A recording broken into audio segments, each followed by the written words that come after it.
अभी आप सुन रहे हैं धर्मेंद्र निर्मलिया को।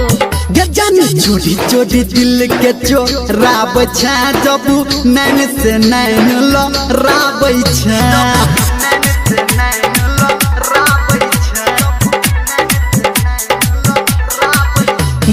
चोरी चोरी दिल के चोराब छा जब नैन से नैन लड़ाब छा। जानू चोरी चोरी दिल के चोराब छा जब नैन से नैन लड़ाब छा।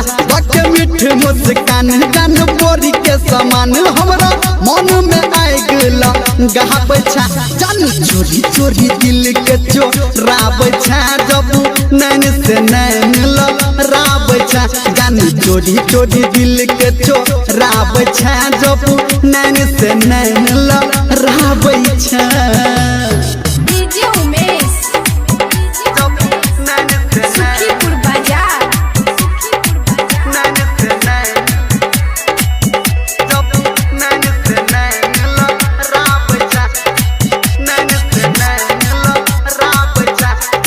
माँ गायत्री रिकॉर्डिंग स्टूडियो। प्यार में हम पागल छी गोरी तोरा इंतजार में। तोरा नजर से घायल छी गोरी गई तोरा प्यार में। प्यार में हम पागल छी गोरी तोरा इंतजार में। तोरा नजर से हम घायल छी गोरी गई तोरा प्यार में। तोहर हीरोनी के चाल तोहर गोरे गोरे गाल हमरा देखा के मन तारा पहाब छा। जानू चोरी चोरी दिल के चोराब छा जब नैन से नैन लड़ाब छा। डीजे उमेश सुखीपुर बाजार।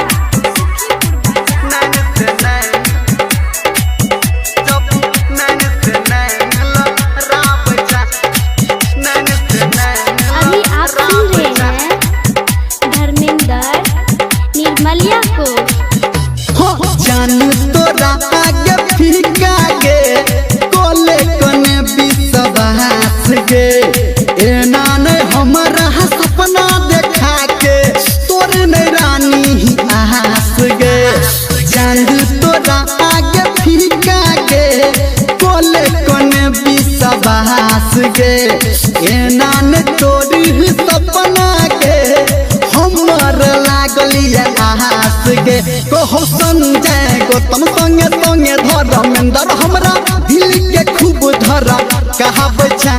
जानू चोरी चोरी दिल के चोराब छा जब नैन से नैन लड़ाब छा। जानू चोरी चोरी दिल के चोराब छा जब नैन से नैन लड़ाब छा।